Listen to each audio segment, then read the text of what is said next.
Hello everyone, good morning. আমি Anumita, blogger অনুমিতাতে তোমাদের সবাইকে জানাই অনেক ভালোবাসার, অনেক স্বাগত।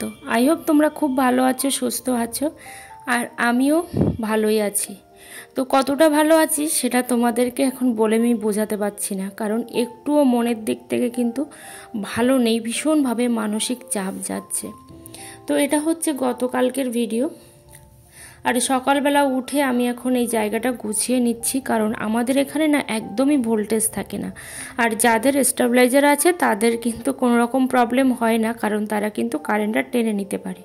আর আমাদের যেহেতু নেই, সেই জন্য যে কত কষ্ট করে ঘুমাতে হয়। যাই হোক, এখন জামা কাপড়গুলো আমি ভাঁজ করে নিচ্ছি। আর এই শাড়িটা পরে তো আমি গিয়েছিলাম চড়কে, তো সেই শাড়িটাই এখন আমি ভাঁজ করে নিচ্ছি এখন। তো সারাটা দিন কিছুই ভালো লাগছে না, কোনো দিক থেকেই শান্তি পাচ্ছি না, না মনের দিক থেকে, না শরীরের দিক থেকে, কোনো দিক থেকেই নয়। কারণ মানসিক চাপ যখন বেড়ে যায় তখন কিন্তু শরীরের উপরেও তার প্রভাব পড়ে। তো এইটুকু কথা বলতেও না এতটাই কষ্ট হচ্ছে, একটুও ভালো লাগছে না যে কারোর সঙ্গে দুটো মন খুলে কথা বলি বা ভিডিও বানাই। তো কিছুই ভালো লাগছে না। আগামীকাল যে কি ভিডিও দেব সেটাও জানি না, কারণ আজকে সারাটা দিন আমি ক্যামেরাটা অনই করিনি, এমন অবস্থায় গেছে। আর এখনও যে কতদিন যাবে জানি না। তো সারাটা দিন ক্যামেরা অন করিনি, জানি না আগামীকাল কি দেব। তবে আমার 4-5 দিনের আগে একটা ভিডিও শ্যুট করা আছে, আমি সেটাই দেব বলে ভাবছি। কারণ তোমরা আমার এত ভালো পরিবার, তো তোমাদেরকে তো আমি বঞ্চিত করতে পারি না।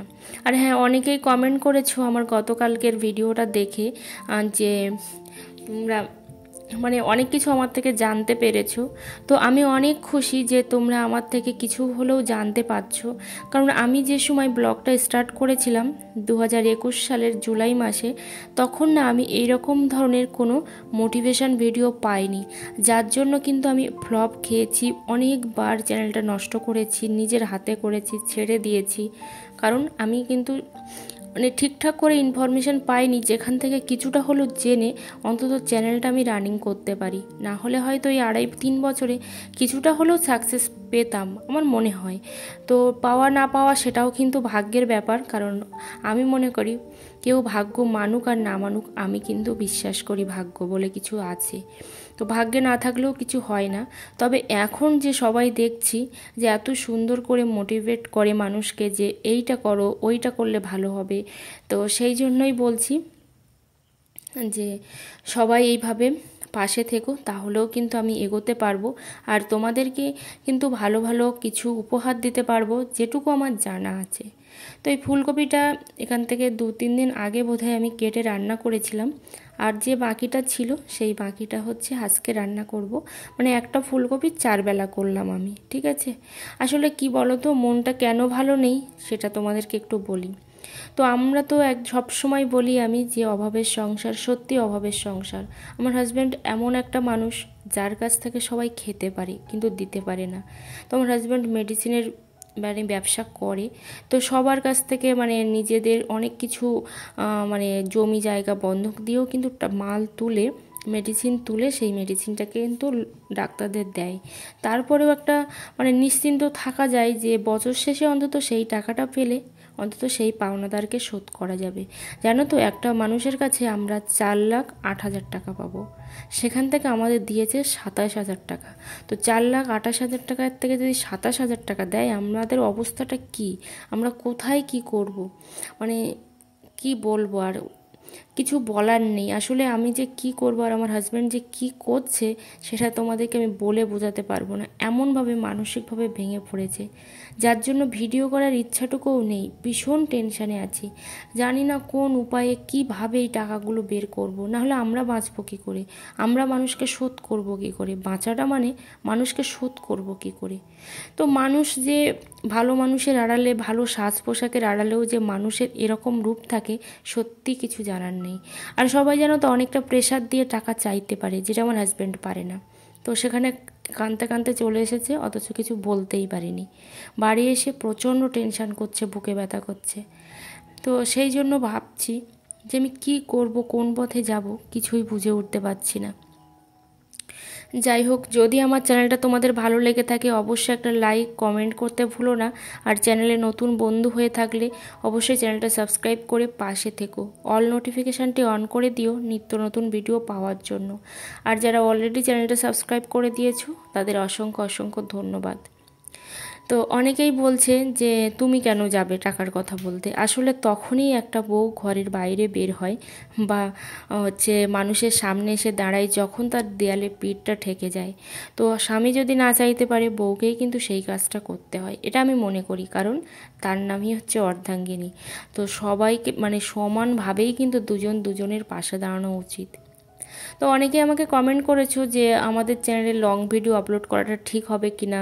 তারপরে আমি নাম ধরে আজকে সত্যি আমি তোমাদের কমেন্টে রিপ্লাইগুলো দিতে পারছি না, কারণ আমি খুব মানসিকভাবে চিন্তায় আছি। তবে আমি অবশ্যই তোমাদের কমেন্টের রিপ্লাইগুলো আগামীকালের ভিডিওতে চেষ্টা করব দিয়ে দেওয়ার। তো শর্ট ভিডিও ছাড়ো, তোমরা অনেকেই লিখেছো শর্ট ভিডিও পোস্ট করো, বড় ভিডিও পোস্ট করতে চাইছো। হ্যাঁ, আমি বলবো যে তোমরা বড় ভিডিও পোস্ট করো। যদি ভাবো যে আমরা ইউটিউবে কাজ করব, তো তাহলে তোমরা বড় ভিডিও পোস্ট করো, তাহলে কিন্তু তোমাদের চ্যানেলটা একদিন রান করতেই পারে। না হলে শর্ট ভিডিও কবে ভাইরাল হবে লাকিলি, আর তারপরে সেই ভিডিও থেকে তোমরা 10 মিলিয়ন ভিউ পাবে, তারপর হচ্ছে তোমাদের চ্যানেলটা মনিটাইজড হবে, সেই আশা করলে আমি মনে করি যে খুব একটা সহজ কাজ নয়। যেটা কিন্তু এই ব্রড ভিডিও দিয়ে অন্তত 1 বছর কিংবা 6 মাস 7 মাস কাজ করলে ঠিকঠাকভাবে সেটা কিন্তু কমপ্লিট হয়ে যায়। 7 মাসে ভিডিও দিলে কিংবা 8 মাস ধরে যদি তোমরা রেগুলার ভিডিও দাও তাতে কিন্তু হয়, যেটা শর্ট ভিডিও হয় না। এখন আমি তরকারিটা আমি এখন ভাতটা নামিয়ে নিচ্ছি। আর আজকে কী হয়েছে জানো তো, রান্না করতে গিয়ে এতটাই টেনশন হচ্ছে যে আমি লবণ দিতে হবে তরকারিতে, দিয়ে দিয়েছি হলুদ। তারপরে এমন হয়েছে, আমি হেসে বলছি কিন্তু তারপর এমন হয়েছে আমি কিন্তু ইনস্টাগ্রাম আমার ফেসবুকের ভিডিও কখন যে ডিলিট করে ফেলেছি আমি নিজেও জানি না। তো এটা আমি বললাম না, এটা আমার 2 দিন ধরে আমি কোনো ভিডিও শ্যুট করিনি, আমার 3-4 দিন আগের ভিডিওটা। তো সেই ভিডিওটা লাকিলি ছিল, আরও একখানা ভিডিও আমার শ্যুট করা আছে। তো মাঝে মধ্যে ওই যে একদিনে অনেক ভিডিও শ্যুট করা হয়ে যায়, তো সেই ভিডিওর থেকে আমি তোমাদেরকে ভিডিওটা দিচ্ছি। ও হ্যাঁ, একজন কমেন্ট করেছে যে আমি তো বলেছি যে 1000 সাবস্ক্রাইবার আর 4000 ঘন্টা ওয়াচ টাইম না হলে ভিডিওতে চ্যানেলটা মনিটাইজড করা যায় না, এটা বলেছি। তাহলে আমি কি করে পেলাম? হয়তো তাকেই আমি বলছি বা সবাইকে বলছি, হয়তো তোমরা আমার ভিডিওটা একটুও দেখোনি, কিংবা হয়তো টাইটেলটা দেখে চলে গেছো, আর না হলে তোমরা স্কিপ করে করে দেখেছো, যার জন্য তোমরা কিন্তু বুঝতেই পারোনি যে আমি কি বলতে চেয়েছি। আমি কিন্তু ভিডিওতে একদম ক্লিয়ার করে বলে দিয়েছি যে আমার কিন্তু এই চ্যানেল থেকে আমি কিন্তু এই অ্যাডসেন্স লেটারটা পাইনি। আমার কিন্তু আরও 3টে মনিটাইজড করা চ্যানেল আছে যেখান থেকে কিন্তু আমি এই অ্যাডসেন্স লেটারটা পেয়েছি। তোমরা একটু ভালো করে দেখলে বুঝতে পারবে, কারণ তোমরা তো ভিডিও দেখোই না, তোমরা তো স্কিপ করে করে চলে যাও, যার জন্য আমাকে এরকম কোশ্চেনগুলো করছো। আর যারা আমার ভিডিওগুলো ফুল ওয়াচ করে তারা কিন্তু বুঝতে পেরেছে, আর তাদের কমেন্টগুলো কিন্তু সম্পূর্ণ আলাদা। তারা কিন্তু বলেছে যে আমার থেকে অনেক কিছুই জানতে পেরেছে, আমার কাছ থেকে অনেক কিছু শিখেছে বা শিখছে, আমার থেকে অনেকগুলো ভুল করা তাদের কমেছে, এইগুলো কিন্তু তারা আমাকে কমেন্ট করে বলে। তার তারা ফুল ওয়াচ করে, সেই জন্য কিন্তু এই কথাগুলো বলে। আর যারা স্কিপ করে ভিডিও দেখে তাদের কমেন্টগুলো কিন্তু সম্পূর্ণ আলাদা, সেটা কমেন্ট করলেই বোঝা যায়। যাই হোক, অনেকে অনেক আশীর্বাদও করো যে আমার এই দুর্দিন একদিন কেটে যাবে। জানি না সেই দুর্দিনটা কি করে পার হবে সেটাও আমি বুঝতে পারছি না। আর এই দুর্দিন পার করাটা যে কত কষ্টকর সেটা যারা করে তারাই জানে। আর আমি সত্যি জানি না যে ভগবানও এই দুর্দিন আমার পার করবে কি না। তোমাদের আশীর্বাদ যদি সঙ্গে থাকে হয়তো পার হতে পারে। কিন্তু এখন আমার দেখেছো চ্যানেলে কিন্তু ভিউজও নেই। আগে যেভাবে ভিউজ আসতো 1000, 1500, 2000, 3500 পর্যন্ত ভিউ এসছে আমার নতুন চ্যানেলে, নতুন অবস্থাতে। কিন্তু আমি রিসেন্ট প্রায় 2 সপ্তাহের ওপরে ধরে দেখছি আমার চ্যানেলে কোনো ভিউজ নেই। তবে এর থেকেও একটা কথা বলবো, যাদের চ্যানেলে ভিউজ আসছে না তারা কিন্তু ডিমোটিভেট হয়েও না, কারণ এই ভিউজ আসছে না বলে, এই ভিউ ডাউন প্রবলেম বলে কিন্তু আমি ডিমোটিভেট হয়ে অনেক চ্যানেল নষ্ট করে ফেলেছি। তাই আমি ভেবেছি, মানে একদম প্রমিস করা যেটা বলে, প্রমিস করেছি চ্যানেলে ভিউ আসুক আর না আসুক ভিডিও আমি পোস্ট করবই। তাই সেটা একটা ভিউ হোক ঠিক আছে, দুটো ভিউ হোক ঠিক আছে, আর যদি 500টা ভিউ হয় তাও তবু ঠিক আছে। যতদিন ইউটিউব আছে ততদিন আমি ভিডিও পোস্ট করব। সেটা কি হলো না হলো আমি দেখব না, কারণ ভুল মানুষ একবার করে, দুবার করে, তিনবার করে, বারবার করে না। তাই আমি অনেকবার ভুল করেছি আর সেই ভুলগুলো করতে চাই না। এটা তোমাদেরকেও বললাম, তোমরা ওই ভুলটা করো না। লবণটা একেবারেই ফুরিয়ে গেছিলো, সেই জন্য লবণ নিয়ে আসা হলো। আর 5 ফোড়ন তো ফুরিয়ে গেছে কত বছর আগে সেটা আমার ভুলে গেছি আমি, মানে কতদিন আগে, প্রায় 1-2 সপ্তাহ হবে। তো হঠাৎ করে বাড়িতে কিছু জিনিসপত্র ছিল আমি দেখলাম, তো সেইগুলো দিয়েই 5 ফোড়নটা তৈরি করে নিলাম। কারণ 5 ফোড়ন দেওয়া তরকারি আমার হাজব্যান্ড খুব পছন্দ করে। আরও একবার বলবো, যদি আমার ভিডিওটা ভালো লেগে থাকে অবশ্যই লাইক, কমেন্ট, আর চ্যানেলে নতুন বন্ধু হয়ে থাকলে চ্যানেলটা সাবস্ক্রাইব করে পাশে থেকো। আর হ্যাঁ, অনেক দেখছি নতুন নতুন দিদিভাইরা আমার ভিডিও দেখছে, তো তাদেরকে বলবো, একটা দিদিভাই বলেছে আমার চ্যানেলটা চেক করে দেখো যে আমার ভিডিওতে কোনো প্রবলেম আছে কি না চ্যানেলে। তো অবশ্যই সেটা দেখবো, কিন্তু আমি ভেতরে গিয়ে তো দেখতে পারবো না যে চ্যানেলের সেটিংস ঠিক আছে কি না, সেটা বলতে পারবো না। কিন্তু তোমাদের ভিডিওতে কোনো প্রবলেম আছে কি না বা তোমাদের কী টাইপের ভিডিও করা উচিত সেটা কিন্তু আমি দেখেও বলে দেবো। কিন্তু ওই যে বললাম, মানসিকভাবে ভীষণ ভেঙে পড়েছি আমি। তো শুধুমাত্র তোমাদেরকে ভিডিও দেব বলে আমি ভিডিও স্কিপ করব না বলেই কিন্তু ভিডিওটা দিচ্ছি। দেখতে পাচ্ছ, মনের ভুলে আমি কিন্তু এখানে টমেটোটাও দিয়ে ফেলেছি, কারণ টমেটোটা দিয়ে দিলে এই ফুলকপিটা সেদ্ধই করতে পারবো না। তো সেই জন্য টমেটোটা তুলে নিলাম। মানে কী যে করছে আর কী যে হচ্ছে সেটা আমি নিজেও বুঝতে পারছি না। আর কেন যে আমাদের সঙ্গে এতটা খারাপ ভগবান করছে সেটাও জানি না। ভগবান ছাড়া তো মানুষে অতটা খারাপ করতে পারে বলে আমার মনে হয় না। যাই হোক, কারণ বলে তো যে যেটা করে ভগবানই করে, ভগবানের ইচ্ছে ছাড়া গাছের একটা পাতাও নড়ে না। তো সেই জন্যই বলছি, যা হচ্ছে সব ভগবানই করছে, এতটা ক্ষতি আমাদের। তো এখানে আমি তরকারিটা প্রায় কষিয়ে নিয়েছি, আর আমার কষাতে অনেকটাই সময় লাগে। তো 2 দিন হলো আমি উনুনে রান্না করিনি, কারণ ভালো লাগছে না, তো সেই জন্য। আর এখানে দেখো শাকটা প্রায় হয়ে গেছে, আর কিছুটা শাক আমি বাজার থেকে কিনেও নিয়ে এসেছিলাম, কিন্তু শাকটা খুব একটা ভালো হয়নি। তো একটু আদা দিতে ভুলে গিয়েছিলাম, সেই জন্য আদা দেবো, যেহেতু মাছের তরকারি তো। আর মাথা দেওয়া, তো মাথাটা যেন কেমন একটা মনে হচ্ছিল, অতটা কড়া করে ভেজেছি তারপরেও, কারণ ডিপ ফ্রিজে রেখেছি, তারপরেও কিন্তু একেবারে যে ঠান্ডা ছিল সেটাও কিন্তু নয়, কারণ ভোল্টেজের এতটাই খারাপ অবস্থা। তো সেই জন্য কিন্তু মাথাগুলো সব রান্না করে নিলাম। আর একটা দিদিভাই কমেন্ট করেছিল যে 3টে মাথা একসাথে খেতে নেই। তো আমি জানি না যে তুমি আমাকে বলেছো কিনা যে আমি একা খাবো কিনা।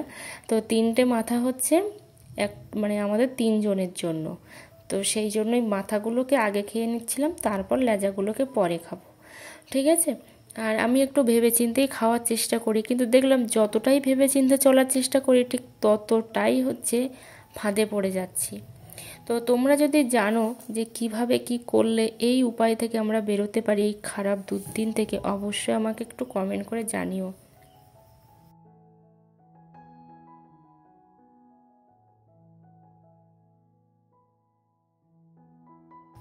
রান্নাটা আমার প্রায় কমপ্লিট হয়ে গেছে এদিকে। আর এখন একটু আমি নেড়ে চেড়ে এখন রেখে দেবো। আর কিছু ভালো লাগছে না, কোনো দিকেই কিছু ভালো লাগছে না। তো তোমাদেরকে আরও একবার অসংখ্য অসংখ্য ধন্যবাদ জানাবো এত সুন্দর সুন্দর কমেন্ট করার জন্য, আমার পাশে থাকার জন্য। আর এই যে দেখো, এদিকে মাছটা আমি দিয়ে দিচ্ছি, ঝোলটা বোধহয় একটু বেশিই হয়ে গেল। তো ঠিক আছে, দেখা যাক, মাথাটা বেশ কিছুক্ষণ সেদ্ধ হোক, কারণ এই মাথার মধ্যেটা সেদ্ধ না হলেও ভালো লাগে না। তো সেই জন্য একটু সেদ্ধ হোক, দেখা যাক। তো এখন এটা রান্না করতে লাগি, আমার মশলাটাও ফুরিয়ে গেছিলো। আর এই জিরে মরিচ কিনেছিলাম, ধনেটা ওই জিরেটা এর মধ্যে দিতেই পারিনি, ফুরিয়ে গেছে একদম। তো ওই জিরে মরিচ কিনেছিলাম কবে জানো তো, এখান থেকে 2.5 মাস আগে। তো সেইটুকু জিনিস যে কত দিন ধরে খাচ্ছি সেটা একমাত্র আমিই জানি। দেখলাম যে একসাথে অনেকগুলো মানে মশলা করে রাখলে না সেটা বেশি খরচা হয়, বরং অল্প অল্প করে করে রাখলে সেটা কমই খরচা হয়। তো এখানে ঝোলটা আরও একটু আমি মেরে দেব। এখন দুপুরবেলা ভাত খেতে বসেছি, আর এতটাই গরম যে ঘরে রান্না করছিলাম সেই ঘরে বসতে পারিনি। তো দুপুরের পরে চলে আসলাম রাত্রিবেলা। এই যে দেখো বাদ বাকি তরকারিটা বের করে নিলাম, আর এটা হচ্ছে সেই তরকারি যেটা দুপুরবেলা রান্না করেছিলাম। তো আজকের মতো ভিডিওটা এখানেই এন্ড করছি। সবাই অনেক ভালো থেকো, অনেক সুস্থ থেকো। আর 6 পিস মাছ দিয়েছিলাম, মানে মাথা, দুপুরে 3 পিস খেয়েছিলাম আর রাত্রেবেলা 3 পিস খাচ্ছি। ঠিক আছে, তো সবাই অনেক ভালো থেকো, সুস্থ থেকো। তোমাদের সাথে দেখা হচ্ছে আবার কোনো ব্লগে, পরের কোনো ব্লগে। টাটা সবাইকে।